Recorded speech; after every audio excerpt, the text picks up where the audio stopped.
بسم اللہ الرحمن الرحیم۔ باب اول، مطالعہ پاکستان، جماعت نہم۔ یہ آج کا ہمارا پہلا سبق ہے جو کہ جماعت نہم کی جو مطالعہ پاکستان ہے اس کے حوالے سے ہے۔ ہم مطالعہ پاکستان کے بارے میں بچوں کو چند اہم باتیں بتانے کے بعد اپنے سبق کا آغاز کریں گے۔ مطالعہ پاکستان جو ہے یہ ہمارے تعلیمی نظام میں ایک بڑی اہمیت رکھتا ہے۔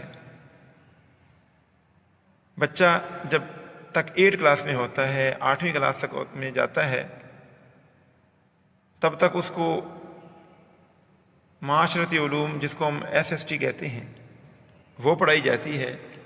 اس میں چونکہ معاشرے کے حوالے سے باتیں بتائی جاتی ہیں، معاشرے کی بہتری، معاشرے کو بہتر بنانے کے حوالے سے باتیں ہوتی ہیں تاکہ بچے کو معاشرے کی اہمیت کا، معاشرے کی بہتری کا پتہ چلے۔ بچہ جب بڑا ہوتا ہے، وہ 9th کلاس میں جاتا ہے، تو اس کو جو چیز پڑھائی جاتی ہے وہ ہوتی ہے مطالعہ پاکستان، کہ اب بچہ بڑا ہو چکا ہے، اب اس کو معاشرے کے ساتھ ساتھ وطن، اپنے ملک کے بارے میں بھی بتایا جائے۔ تو مطالعہ پاکستان میں ہم بچوں کو پاکستان کے حوالے سے بتاتے ہیں کہ ان کو پاکستان کے بارے میں ان کو معلومات حاصل ہوں، وہ پاکستان کے بارے میں اچھی طرح جانیں، ان کو اپنے وطن، اپنے ملک سے محبت ہو، وہ اپنے وطن سے محبت کرنے والے ہوں، اور یہ محبت، یہ لگاؤ تب ہی ہوگا جب ان کو اپنے وطن کے بارے میں صحیح معلومات دی جائیں، ان کو اپنے ملک کے بارے میں صحیح باتیں بتائی جائیں۔ تو مطالعہ پاکستان بچوں کو اپنے وطن عزیز کے بارے میں معلومات دینے کے لیے اس کو نظام تعلیم کا حصہ بنایا جاتا ہے۔ تو مطالعہ پاکستان جو نہم جماعت کی کتاب ہے، اس کا جو باب نمبر 1 یا باب اول جو ہے، اس کا آغاز ہم پاکستان کی نظریاتی اساس کے حوالے سے کرتے ہیں۔ پہلے جو پہلا چپٹر جو ہے، پہلا باب جو ہے، اس کا جو نام ہے وہ پاکستان کی نظریاتی اساس۔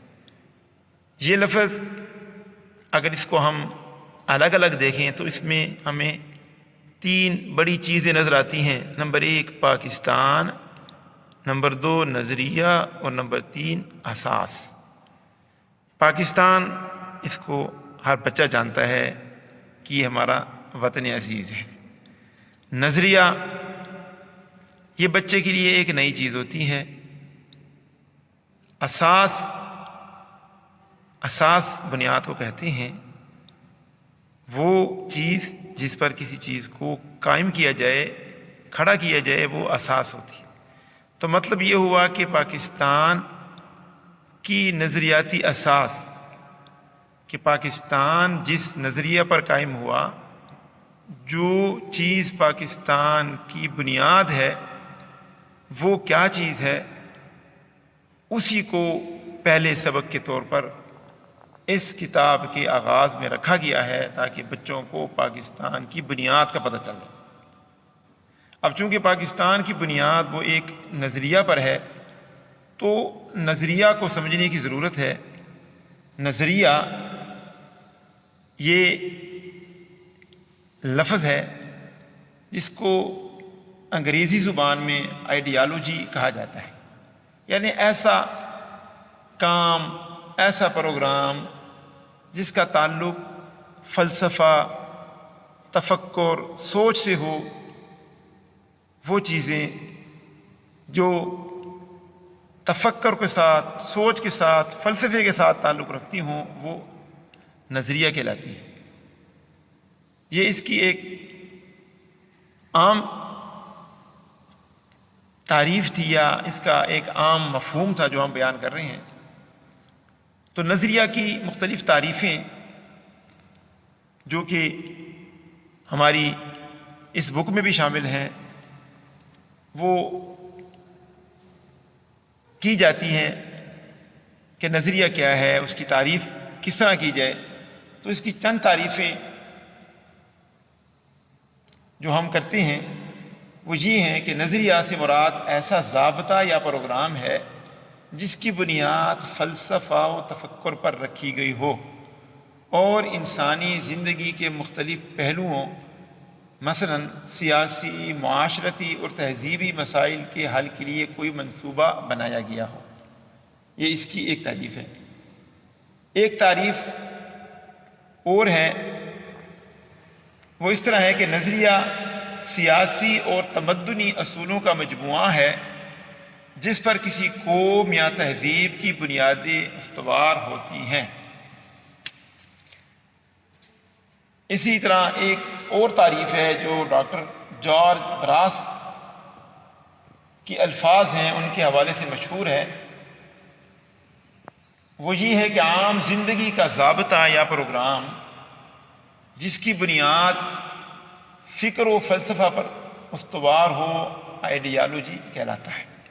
تو یہ تمام تعریفیں اگر ہم اس کو ایک عام مفہوم کے حوالے سے دیکھنے سمجھنے کی کوشش کریں تو اس میں ساری باتیں وہی ہیں کہ یہ نظریہ ایک تفکر، ایک فلسفہ، ایک سوچ کا نام ہے، ایک منظم سوچ کا نام ہے، ایک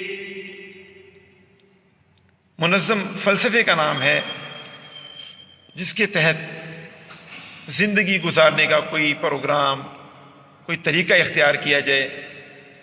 تو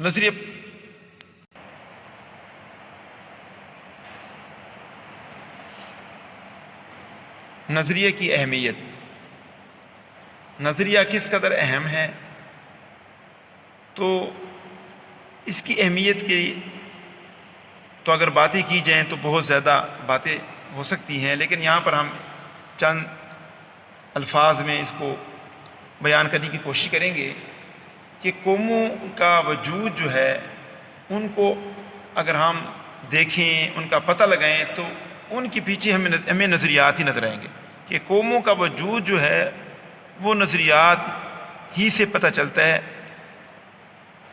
اگر نظریہ ہے تو قوم کا وجود ہے، اگر نظریہ نہیں ہے تو اس قوم کا وجود نہیں ہو سکتا۔ نظریہ پاکستان کی اہمیت، چونکہ پاکستان ایک نظریہ کے تحت حاصل ہوا، وہ نظریہ کیا تھا وہ ہمارے سامنے ہے کہ نظریہ پاکستان اور اسلام۔ پاکستان جس نظریے کے تحت حاصل ہوا تھا وہ تھا اسلام۔ پاکستان کو حاصل کرنے کے لیے تحریک چلائی گئی، کافی بڑی تحریک ہے، اس میں کافی لوگوں کے نام آتے ہیں، اس کا ایک بڑا دور ہے، لیکن اس کے اندر جو ہمیں ایک اہم چیز جو ہمیں نظر آتی ہے وہ یہ ہے کہ جتنے بھی لوگ آئے ہیں انہوں نے پاکستان کو بنانے کی کوشش کی ہے، تو انہوں نے ایک نظریہ سامنے رکھا تھا اور وہ نظریہ اسلام تھا۔ اسلام کا نام لیا گیا، اسلام کے نام پر لوگوں کو تیار کیا گیا، اور اسلام ہی وہ چیز تھا جس کو سامنے رکھ کر پاکستان کے لیے تحریک چلائی گئی، جس کے لیے پاکستان کو حاصل کرنے کی کوشش کی گئی، اور وہ اسلام ہی تھا کہ جس کو دیکھ کر لوگوں میں جذبہ پیدا ہوا، لوگوں نے اس جذبے کے تحت بڑھ چڑھ کر اس تحریک میں حصہ ڈالا، اس تحریک کو کامیاب کرنے کی کوشش کی، اس کے لیے قربانیاں دیں، جان کی بھی قربانیاں دیں، مال کی بھی، علاقے چھوڑے، ان کے اچھے گھر تھے، جائیدادیں تھیں، زمینیں تھیں، وہ سب کچھ چھوڑ کر خالی ہاتھ پاکستان کی طرف آئے۔ اور اگر ان سے سوال کیا جاتا کہ آپ کدھر جا رہے ہیں تو ان کی زبان پر یہی ہوتا کہ ہم ایک ایسے وطن کی طرف جا رہے ہیں، ایسے ملک کی طرف جا رہے ہیں جو اسلام کے نام پر قائم ہو رہا ہے، اور اس کے لیے ہم ہر قسم کی قربانی دینے کے لیے تیار ہیں۔ انہوں نے سینکڑوں میل کا فاصلہ طے کیا، اپنے گھر بار چھوڑ دیے، جائیدادیں چھوڑ دی، سامان چھوڑ دیے، بچے چھوڑ دیے۔ راستے میں ان کو مشکلات پیش آئیں، قتل کیے گئے، لیکن ان کے سامنے ایک نظریہ تھا، وہ نظریہ اسلام تھا، جس کے لیے وہ ہر قسم کی قربانی دینے کے لیے تیار تھے۔ اور وہ دریاؤں کو، صحراؤں کو، جنگلوں کو، جنگی میدانوں کو عبور کرتے ہوئے پاکستان کی طرف آئے، اور یہ ثابت کیا کہ وہ ایک ایسا وطن چاہتے ہیں جس میں ان کو اسلام کے مطابق زندگی گزارنے کا موقع ملے گا۔ وہ پاکستان میں آئیں گے، ان کو اسلام کے مطابق زندگی گزارنے دی جائے گی۔ تو یہ ایک جذبہ تھا جس کے تحت انہوں نے پاکستان کو حاصل کیا۔ پاکستان جو کہ ایک نظریہ کے تحت حاصل ہوا، وہ نظریہ اسلام تھا، اور وہی پاکستان کی اساس اور بنیاد ہے۔ دنیا میں بڑی قومیں آزاد ہوئیں۔ 19ویں اور 20ویں صدی میں کافی قوموں نے آزادی حاصل کی۔ کوئی زبان کی بنیاد پر آزاد ہوا، کوئی وطن کی بنیاد پر آزاد ہوا، کوئی قوم کی بنیاد پر آزاد ہوا، لیکن ان سب سے ہٹ کر پاکستان جو تھا وہ ایک نظریہ، ایک جاندار نظریے کی بنیاد پر آزاد ہوا، اور وہ نظریہ تھا اسلام۔ چونکہ اسلام ایک مکمل ضابطۂ حیات ہے، وہ انسانی زندگی کی تمام پہلوؤں کی رہنمائی کرتا ہے۔ وہ پہلو اخلاقی ہوں، سیاسی ہوں، مذہبی ہوں، معاشی ہوں، ان سب کا وہ احاطہ کرتا ہے۔ اور اس نظریے کی بنیاد میں دو چیزیں ہمیں نظر آتی ہیں، ایک ہے قرآن پاک، اور دوسری جو بڑی چیز ہے وہ آپ صلی اللہ علیہ وسلم کی سنت اور احادیث مبارکہ ہے۔ یعنی ان دو چیزوں پر قرآن اور آپ صلی اللہ علیہ وسلم کی سنت اور آپ کی احادیث پر جو نظام قائم ہوتا ہے اسے اسلام کہتے ہیں، اور وہی اسلام پاکستان کی نظریاتی اساس ہے۔ اس نظریاتی اساس ہی کی بنیاد پر آج پاکستان